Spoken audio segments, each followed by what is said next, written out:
sports show is about to begin. Call us or tweet us. We've got things to talk about on the Ireland Contracting Nightly Sports Call.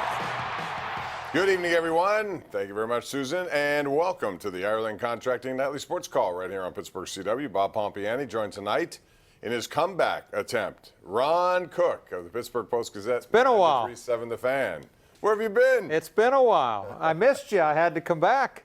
Well, he's back. So we're talking sports, and you can call him tonight at 412-575-2600. That's the number of the Bordas and Bordas hotline. You can tweet us also at KDPomp, at Ron Cook, PG. So, let's talk about the Penguins. Do we have to? What a night for me to come back. I was over at the arena, Bob. It was awful. I expected Buffalo to be better because I think Jason Botterill's done a pretty good job of bringing in some talent there to go along with Jack Eichel. They have Skinner. They have Connor Sherry, who just played his best hockey against the Penguins so far in 4 career games now, or 6 career games. That's 4 goals, 2 assists, whatever the case. He had 2 more tonight. You want to talk about quick hands, quick release. You saw 2 occasions tonight where somehow he got shots off. He was outstanding tonight, I thought. Well, the Buffalo just so outplayed them. They were so far the better team tonight, Bob. I was so disappointed. All training camp, the preseason, we hear the commitment to defense. They're not, you're going to cut down on the odd man breaks. The break bad tonight, if not worse, than it was last season. I thought Matt Murray was terrific. He had 41 shots. I saw Bob Grove send out a note. It's the most shots the Penguins have given up since 2003 when Fleury made his debut against the Kings and gave up 49. 41 shots, high-quality chances, odd man rushes, breakaways. Murray was great. The whole team, I thought. Sid had 1 shot on goal, I think, all night. I thought Malkin played really well. I like what Tanev did. I think he had 5 hits, 3 blocks, drew 3 penalties. But other than that, I can't come up with much good. I really can't. It was an awful, awful performance, and the crowd really gave it to him in the 3rd period. Booed very loudly. The Penguins last year led the NHL in shorthanded goals allowed at 15 and also odd man breaks. They led the entire league. And tonight they may have beaten their average.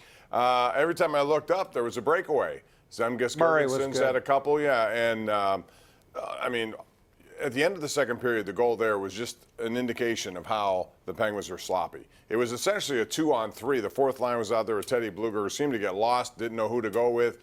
As a result, it was Rasmus Dahlin who got the dagger, in my opinion. That made it 3-1. And even though the Penguins had a whole period to recover from that, that goal killed them. Yeah, I mean, it just was. They were never really in the game. I mean, Malkin scored a tie at 1-1. That didn't last long, and then 2-1 and then 3-1. It was over. It was just very disheartening. I guess Malkin was pretty good after the game, saying, this isn't the exhibition season anymore. We got to figure out how to get things going. All these points are matter. At this point, he goes, it's just getting harder and harder to make the playoffs every year. You just give away 2 tonight. You're not going to win every game. I get that. But it felt like they gave away 2 tonight. It really did. Yeah, for a team that barely made the playoffs last year, you can understand Malkin's point. You don't want to have points slip away, especially at home. They start off with 4 in a row at home, 7 of 9 at home. That's where you're supposed to take advantage of it. But they didn't. And we'll see what happens on Saturday night when a new look and revamped Columbus Blue Jackets come to PPG Paints Arena. Meanwhile, coming to Heinz Field this weekend, it's going to be the Baltimore Ravens. And now we've seen, for so many years, we've been kind of spoiled and treated to Flacco Roethlisberger, and so many great matchups those 2 quarterbacks have had. And defenses both have come up with big plays against those guys. Now it's a whole new game, at least this year, with Jackson versus Rudolph. A lot of people are saying that Rudolph was pretty much, just managing the game to the point where they're putting on training wheels and making it low or high risk for low risk for everything. To me, it was well executed. It was a good game plan for a team that was in desperate need for a win.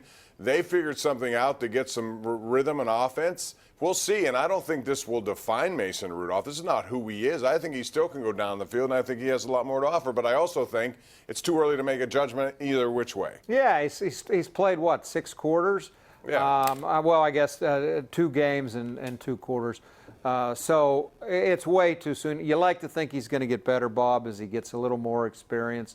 I guess I was over there today before the Penguins. I went into the Steelers to do a couple things, and apparently he told the media, you guys say I'm not throwing downfield. I'm taking what's there. He's got to figure out a way to get James Washington more involved. Washington had 1 target the other day, and that's just ridiculous. They got to get him the ball. I was glad to see him get Jalen Samuels the ball against the Bengals. He had no touches against San Francisco. How does that happen? So, I mean, I think Rudolph's going to get better. It's a big game. The Penguins win this. The Steelers win this. They're right back in it. They lose. 1-4 is hard to dig out of, even though the division, in my opinion, stinks. It is, but you can take advantage of that, win all 6 games in the division. Next thing you know, you're driving that division. That's what they got to hope for, at least specifically the home games, and they have one this Sunday, a game you'll see on KDKA post game.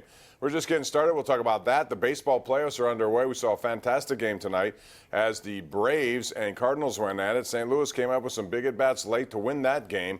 We'll talk about that and more as we continue. This is the Ireland Contracting Nightly Sports Call on Pittsburgh CW.